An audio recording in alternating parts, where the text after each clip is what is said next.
अस्सलाम वालेकुम। आप देख रहे हैं मुंतहाज़ रिएक्शन। वेलकम करती हूँ आपको आज के रिएक्शन में। मैंने मुंह वूह धो लिया है ना, वरना मेरे पास कमेंट आया था कि मुंह तो धो लेती। शायद बता दूँ यार, मेरे घर में पानी नहीं आता इसलिए मैंने मुंह नहीं धोया, मैं ऐसे ही उठकर आ गई।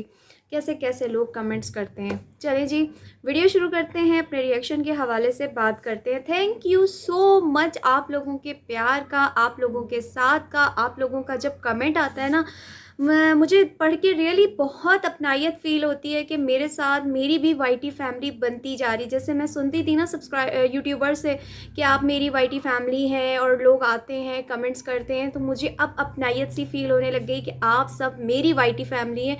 और जिस तरीके के आप लोग मुझे अपने सजेशंस देते हैं, मुझे बहुत अच्छा लगता है। आगे भी आप इसी तरह मुझे सजेशंस दीजिएगा ताकि मैं आपके साथ नए नए टॉपिक्स भी लाऊँ और नए नई चीज़ों को एक्सपोज भी करूं। जो आपके साथ लोग धोखा करते हैं, हमारे यूट्यूबर्स आप लोगों को बेवकूफ़ बनाते हैं, आपके कमेंट्स हाइड कर दिए जाते हैं, बात को दुनिया तक पहुंचने नहीं देते। अब चलते हैं, बात करते हैं अपने रिएक्शन के हवाले से। मैं बात कर रही हूँ आज आसपास फैमिली, बिलाल समीना, और मतलब इन दोनों फैमिलीज़ के बारे में बात करूँगी। अभी रिसेंटली एक व्लॉग आता है बिलाल और समीना का कि बिलाल और समीना ने कम बैक कर लिया। बिलाल ने तो कर लिया था 2 दिन पहले, लेकिन समीना नज़र नहीं आई थी। बिलाल ने कहा था कि समीना बहुत जल्दी आप लोगों के सामने आएंगी, और उन्होंने अपनी बात पूरी की और सामने आ गई। आज मुझे इस चीज़ का अंदाज़ा हो रहा है कि वाकई में सही कहते हैं कि इस दुनिया में हर बंदा एक दूसरे से मुख्तलिफ है। और कमेंट्स पढ़ने के बाद मुझे अंदाज़ा हो जाता है, क्योंकि मेरे पास भी अब बड़े बैड कमेंट्स आते हैं। ये मैं समीना आपके लिए कह रही हूँ कि हमें हर चीज़ को फेस करना है। जब हम वाईटी पे आ गए हैं तो हमने हर चीज़ को फेस करना है।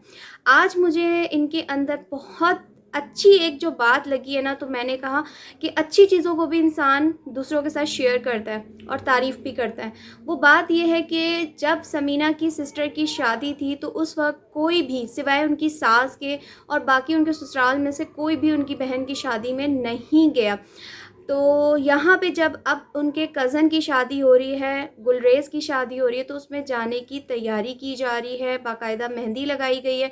और शुक्र करके कि वो अपने पोर्शन से निकल के नीचे अपनी सास के पोर्शन में भी गए हैं, और उन्होंने मोमिना की बात मानते हुए मेहंदी लगाने का फ़ैसला किया। बस एक जगह पे मुझे थोड़ा अजीब लग रहा था कि जब वो मोमिना से बात कर रही थी तो मोमिना थोड़ी सी मतलब प्राउडी प्राउडी सी फ़ील हो रही थी, थोड़ी सी ना, मतलब जैसे खुल के बात नहीं करते, फ्रेंडली नज़र नहीं आ रही थी, और लाइक वही वाला बिहेव कर रही थी जैसे उन्होंने आयशा के साथ किया था जब वो शॉपिंग पे गई थी। तो पता नहीं, मैं मोमिना अपने व्लॉग में तो बड़ा अच्छा एटीट्यूड दिखाती हैं, बहुत अच्छे से लोगों के सामने आती। अच्छा, यही वाले ना काफ़ी कमेंट्स मुझे लोग करते हैं, कहते हैं कि इसके व्लॉग में ये अच्छा नहीं आया, उसके व्लॉग में वो अच्छा नहीं आया। तो मुझे भी ये चीज़ समझ नहीं आई कि आखिर ये चीज़ क्यों होती है कि दूसरे के व्लॉग में मुंह बन जाता है। और ये चीज़ पॉजिटिव साइन है जो समीना ने स्टेप उठाया है कि उनकी कज़न की शादी अटेंड कर रही हैं, और जेठानी जेठानी के भाई की भी शादी, यानी जेठानी का भी रिश्ता हो गया और गुलरेज से बिलाल का कज़न का भी रिश्ता है। तो बहुत अच्छा किया कि वो अब उनकी शादी में, क्योंकि इससे पहली वाली वीडियो में मैंने कहा था, सवाल उठाया था जब गुलरेज की माइयों थी कि वो क्यों नहीं गई। और इस पे भी, उनके कम बैक करने पे भी जो लोग नेगेटिव कमेंट्स कर रहे हैं, तो मैं इस बात से कहूँगी कि समीना किसी हाल में दुनिया खुश नहीं होती।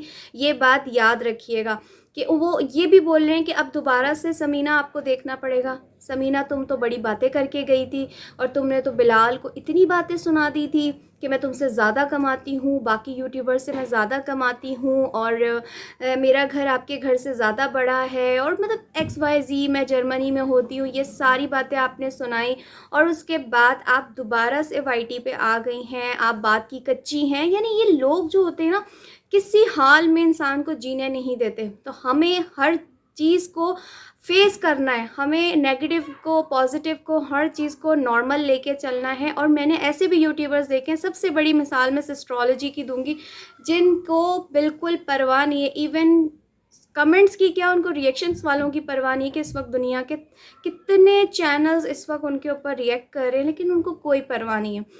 अब यहाँ पे आगे चलते हैं, बात करते हैं जस्टिस फॉर साहिबा। अभी रिसेंटली एक व्लॉग आता है आसपास फैमिली का, जिस पे उन्होंने शादी से पहले अपना होम टूर दिया है। माशाल्लाह, अल्लाह पाक उनको घर में रहना नसीब करे, खुशियाँ दे। बहुत प्यारा घर है, सब देखा। लेकिन उस घर को देखने के बाद एक चीज़ मुझे बड़ी फील हुई। मैं भी कुछ अरसा पहले लाहौर गई थी। मेरे जब देवर की शादी थी तो हमें एक घर दिया गया था रहने के लिए। तो ऊपर इसी तरीके का, जिस तरीके का उन्होंने अपना ऊपर वाला पोर्शन दिखाया, तो बिल्कुल एज इट इज़ 3 कमरे और बीच में जो लिविंग रूम कहा जाता है या टीवी लाउंज कहा जाता है, ऐसे एज इट इज़ घर था जो हमें दिया गया था रहने के लिए। तो जो ड्राइंग रूम वाला हिस्सा जैसे साहिबा को दिया है, सेम एज इट इज़ वो मुझे दिया गया था रहने के लिए। तो मुझे देख के एकदम से वो मेरी ना, मैं फ्लैशबैक पे गई। मैंने कहा ये तो सेम वैसे ही दिया, लेकिन मेरे वाले रूम में और साहिबा वाले रूम में बड़ा फ़र्क है।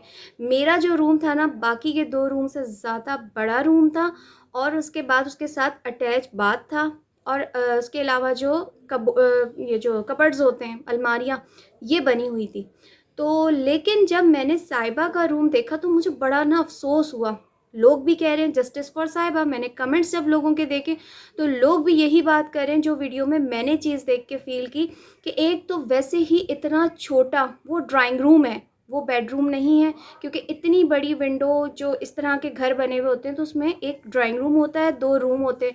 अब चलो, आपकी 3 भाई हैं, तीनों के कमरे हैं, तो एक आपको ड्राइंग रूम भी बनवाना चाहिए था। ऐसे आप लोगों को डिज़ाइनिंग करनी चाहिए थी कि आपकी बड़ी भाभी के लिए बाथरूम निकलता।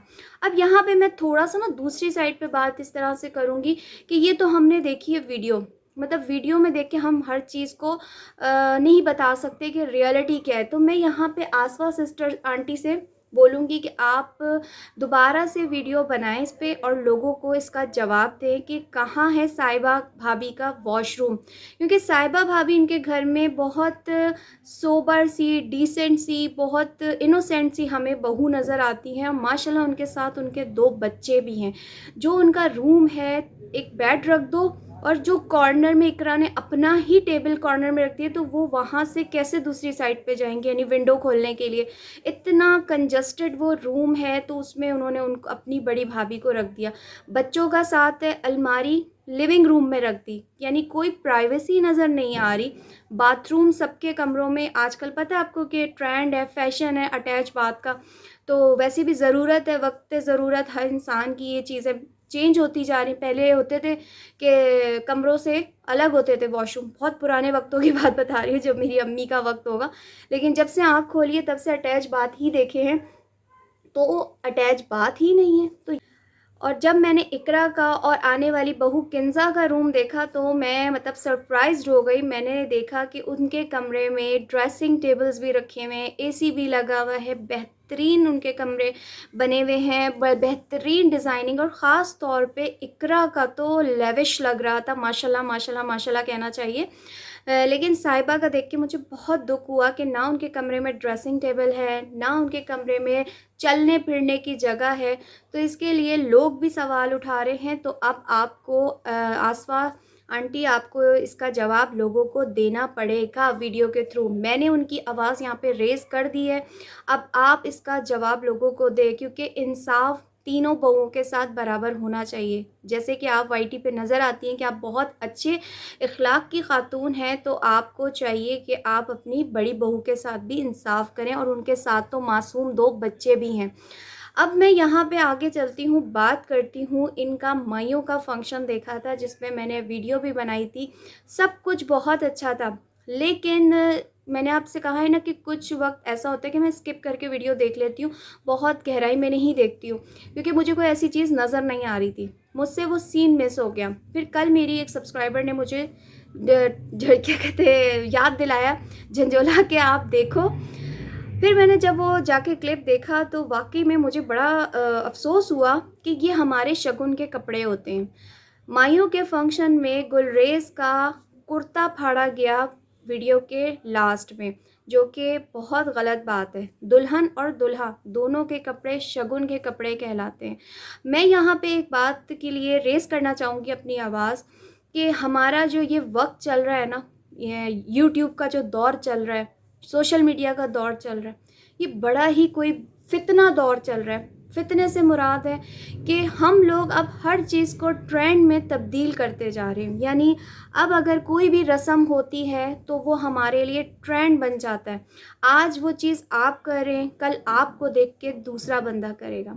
मैं यहाँ पे ये बात करूँगी कि हमारे बूढ़े बड़े ये कहते थे कि जो दुल्हा और दुल्हन की शगुन की कोई भी चीज़ हो, चाहे उनके कपड़े हों, जूते हों या उनकी कोई सेज के फूल हों, उनको भी बड़े एहतियात से चलाया जाता है, फेंका जाता है और जोड़ों को संभाल के रखा जाता है। इस तरीके से वो नहीं कहता। आज आपका ये कदम, एक तो ये रस्म जो आपने लोगों को दिखाई है, आपको देख के ना जाने कितने लोग ये अपनी शादियों में करेंगे, ये ट्रेंड बन जाएगा। तो खुदारा आप तमाम बड़े यूट्यूबर्स से मैं रिक्वेस्ट करती हूँ कि आप लोग अपनी वीडियोस में इस किस्म की बेहुदा रसूमात को मत हवा लगाएं, मत उड़ाएं, मत लोगों को दिखाएं कि ये बाद में दूसरे लोग अपनाएं और ये रस्म ट्रेंड में तब्दील हो जाए, ये बल्कि रस्म बन जाए और लोग, हमारी जो नई जनरेशन है, अपने फंक्शंस में ये सब कुछ करें। फिर आखिर में बोलती जाऊंगी कि ये शगुन की चीज़ें होती हैं, इनको बड़ा ध्यान से रखा जाता है, इस तरीके से फाड़ा नहीं जाता। फिर आप वाईटी पे हैं, वाईटी पे आपको सारी दुनिया देख रही है और स्पेशली चाहे बिलाल फैमिली हो, आसवा फैमिली हो, उमैर फैमिली हो, आप सबको, हमारे जो देखने वाले व्यूवर्स हैं वो बड़े कोई डिसेंट फैमिली वाले लोग हैं। मतलब वो कोई उठाई गिरे टाइप के लोग नहीं हैं, बड़े डिसेंट फैमिलीज़ आप लोगों को देखती हैं। तो खुदारा इस किस्म की चीप हरकतें ना किया करें। यानी आप कुर्ता फाड़ रहे हैं, एक लड़के को यूँ नंगा करने की कोशिश कर रहे हैं, चलो बेशक उसने अंदर टी शर्ट पहनी हुई है, कुछ भी है, तो ये बड़ा मायूब दिखता है, ये अच्छी चीज़ नहीं है। तो आइंदा के बाद इन चीज़ों का आप ख्याल रखें। ये मुंतहाज़ रिएक्शन वाली इन चीज़ों पे आवाज़ उठाती आई है, उठा रही है और उठाती रहेगी। आज के रिएक्शन से लूँगी मैं इजाज़त। अपना ख्याल रखिएगा, दुआओं में याद रखिएगा। अल्लाह हाफ़िज़।